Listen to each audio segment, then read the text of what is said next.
Bonjour, aujourd'hui nous allons voir ensemble le robot Husqvarna 320 AC ou 420 de nouvelle génération. Celui-ci est à 320, il est inscrit ici sur l'avant, automoteur 320. Je vais vous la présenter, ce que vous devez savoir pour l'utilisation de ce robot. Donc tout ce qui vous concerne, c'est un robot que j'utilise moi-même.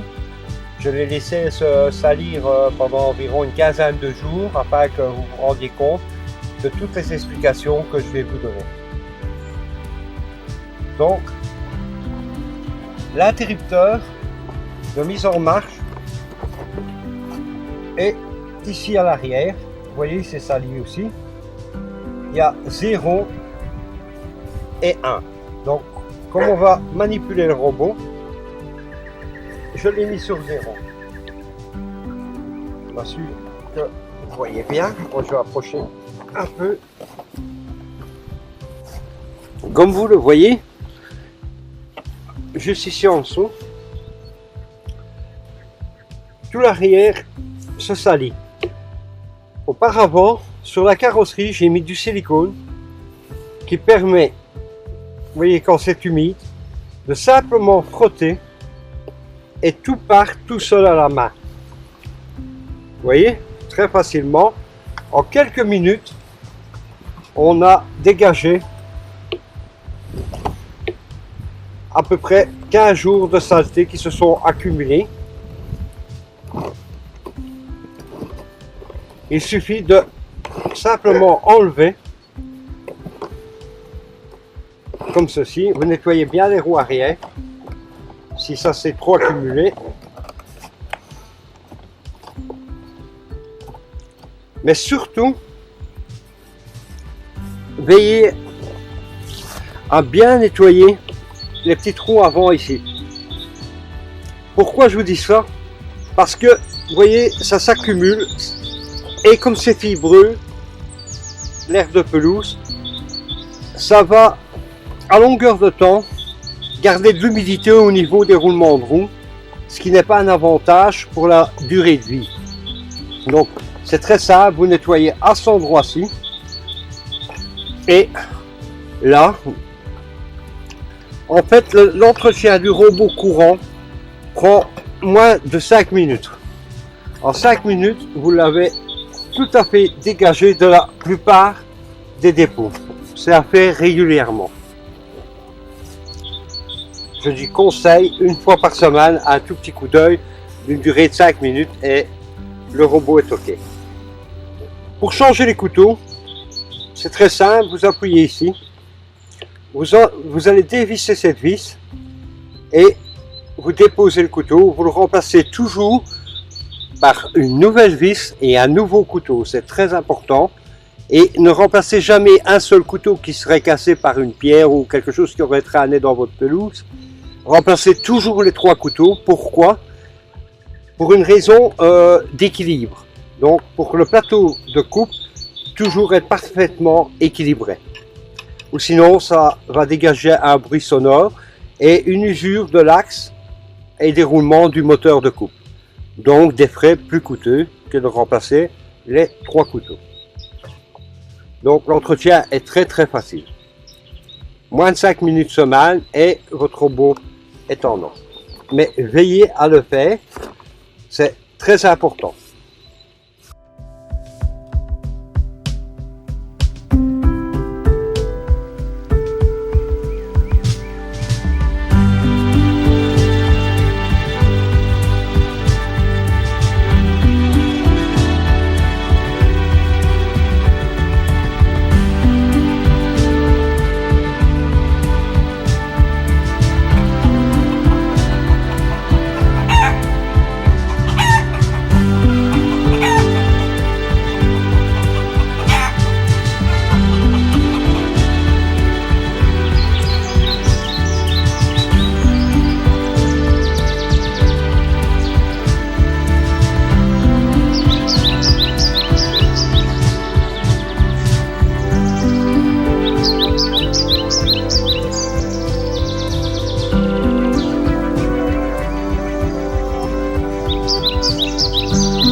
fenêtre. Si vous voulez faire démarrer le robot, appuyez sur Start pour continuer.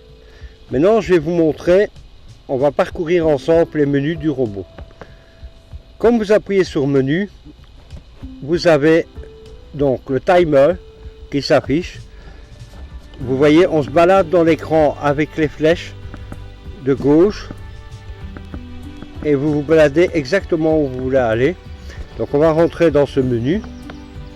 Vous voyez, ce robot travaille en 24 heures sur 24, donc tout est coché. Il suffit de rentrer avec OK dans lundi. Hein, on va indiquer la même chose, donc 00 24 heures. Puis vous descendez avec la flèche du bas, donc cette flèche-ci, vous descendez sur copier, OK, et là vous avez la possibilité de lui dire tous les jours. Automatiquement, si vous dites tous les jours seront cochés. Maintenant, vous pouvez le déplacer et par exemple enlever samedi et enlever dimanche. Vous voyez, j'ai décoché les cases. Pour quitter, vous rappuyez sur Back et vous voyez, tout est coché. Et on va venir ici, décocher ceci. Voilà, il suffit de décocher Back et vous voyez, le samedi est disparu. Donc quand vous avez les colonnes verticales, ce sont les heures de fonctionnement de la machine. Voilà. Maintenant, une fois Back, et puis vous vous redéplacez ici. Là, c'est la hauteur de coupe. Ici, elle est placée sur 8. Il suffit de descendre et vous voyez la hauteur de coupe diminuer. Donc de minimum, je remonte à 7. Je lui dis OK. Automatiquement, le réglage sera ajusté lors du prochain démarrage. Je fais Back pour revenir à l'écran. Là, on va rentrer dans le menu sécurité. Je tape le code. Le niveau de sécurité, vous pouvez définir le niveau de sécurité. Dans ce cas-ci, je l'ai mis sur le haut.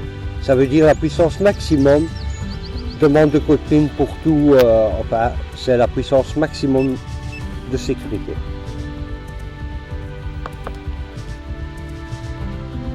Voilà, Back. Puis ici, il me demande le code PIN. Back. Je me déplace. Les messages d'erreur, vous rentrez. Il est en train de demander au PC les informations. Robot stoppé, c'est ce qu'on vient de faire. Robot soulevé, c'est une branche d'arbre qu'il a connue le 18 du 4. Tout est indiqué, la date, heure, enfin tout. Dans les messages d'erreur. Je rappuie une fois. Info des messages. On peut rentrer dedans. Problème de zone de protection. Calibration du guide accompli. Connexion changée. Vous voyez, toutes les informations sont ici dans ce menu. Ici, maintenant, vous avez... Vous pouvez activer la minuterie adaptative. Dans ce cas-ci, je ne l'ai pas mis. Il travaille en 24 heures sur 24. Si vous activez cette case, on peut le faire. Voilà, je l'ai activé. Et vous pouvez déterminer ici la qualité. Donc basse, moyenne ou haute qualité.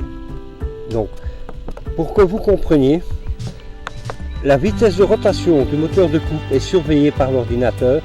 Si le moteur de coupe travaille environ, je vais dire une quinzaine de minutes toujours à sa vitesse maximum de rotation, pas coupée, le robot rentre à la station pour 7 heures et sortira pour contrôler par après. S'il n'est pas poussé, le robot se remettra en marche. Donc, sa gestion de temps est entièrement automatisée. Dans l'installation, la configuration de la zone de tombe. Là, vous voyez, il a une zone éloignée à 50 mètres pour 46%. Donc, dans 46% des cas, le robot sort de la station, suit son fil guide sur 50 mètres et se met à travailler. Donc on peut rentrer dedans. Il vous demande comment. Ben, là c'est le guide où vous pouvez choisir le périphérique gauche ou droite. Maintenant, à quelle distance? 50 mètres. Combien de fois? 46%. Voilà. Alors ici, vous pouvez descendre et vous déplacer sur plus. Et là, vous pouvez faire un test de zone éloignée, ce qui permet d'arrêter le robot à l'endroit où vous désirez qu'il commence à travailler. Et vous lui dites d'enregistrer cette fonction. Il vous indiquera le nombre de mètres. Il suffira alors de répondre OK et il enregistrera le nombre de mètres et il s'arrêtera exactement là où vous l'avez mis. Et il se mettra à travailler pour le pourcentage que vous aurez bien sûr mis. On refait back. On va rentrer dans ce menu. Donc le profil, c'est donc des programmations que vous pouvez faire. Par exemple pour le printemps, l'automne et l'hiver, donc des heures de travail par exemple différents. Pour le début de saison on travaillait plus, pour le milieu de saison un peu moins et vraiment moins pour juillet août, et puis on pourrait réutiliser le premier profil vers septembre, donc fin août à fin octobre on peut utiliser l'autre profil. Pourquoi? Parce que la pelouse va repousser de nouveau plus vite parce que c'est une période qui est plus humide. Donc je fais back. Le mode éco, donc c'est un mode économique, vous pouvez l'activer ou ne pas l'activer, dans mon cas je ne l'ai pas activé. La tonte en spirale, vous pouvez l'activer ou ne pas l'activer. Moi je l'ai activé et je lui ai répondu ici moyen. La tonte en spirale sert en fait à partir du moment où le robot va repérer une vitesse de rotation du moteur de coupe à nouveau qui est trop basse, il va repérer cet endroit là et il va se mettre à tonte en spirale de manière à couper tout de suite l'endroit dans la pelouse où elle est plus haute. En général, vous avez heure, vous avez la langue que vous pouvez changer, le pays, réinitialiser tous les réglages. Ça c'est une chose à ne jamais faire parce que toute votre programmation serait perdue, donc c'est un retour au réglage d'usine. Mais le robot n'aura plus aucune information. Là, vous avez le numéro de série, le type de logiciel, la main, vraiment pour le PC main. Et puis vous avez ici le dernier menu qui est accessoire. Donc vous avez, dans ce cas-ci, elle est équipée d'Automower Connect, donc il est activé. Vous voyez, c'est un problème de sécurité, il demande le code PIN. Utilisez Automower Connect, j'accepte, voilà. Et vous pouvez appareiller la machine, la zone de protection virtuelle. Appareiller, elle va vous donner un numéro de série qui va vous permettre d'activer l'application. La zone de protection virtuelle, c'est au centre de votre pelouse, vous faites un point de repère et vous l'encodez. Donc autour de cette zone vous pourrez, donc ici on peut rentrer, voilà la sensibilité haute, le point de centrage, nouveau point de centrage, vous pouvez de nouveau déterminer un point de centrage, ça je ne vais pas le changer. Je refais back et ici vous pouvez lui dire que la station de charge possède un abri, dans mon cas il n'y en a pas. Voilà, on a fait le tour du logiciel. Maintenant, pour que la machine démarre, c'est très simple. Il suffit d'appuyer sur Start. Et vous voyez dans le haut ici, fermer le capot pour démarrer. Donc je vais refermer le capot. Ok. La hauteur de coupe est adaptée. C'est ce qu'on entend. Voilà, le robot émet quelques petits bips. Et puis il démarre.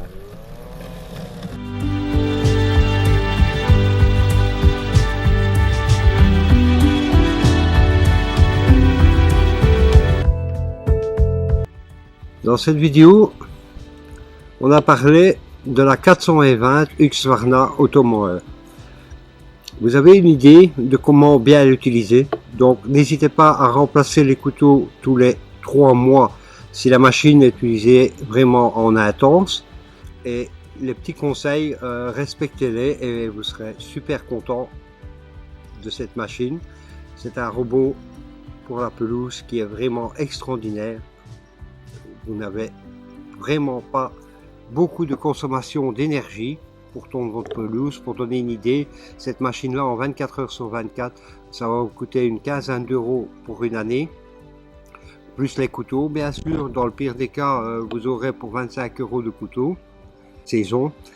Là vous serez vraiment avec une pelouse vraiment impeccable, comme vous voyez derrière moi d'ailleurs dans cette vidéo. Voilà, si cette vidéo vous a plu, vous me laissez un petit pouce bleu et à bientôt dans d'autres vidéos.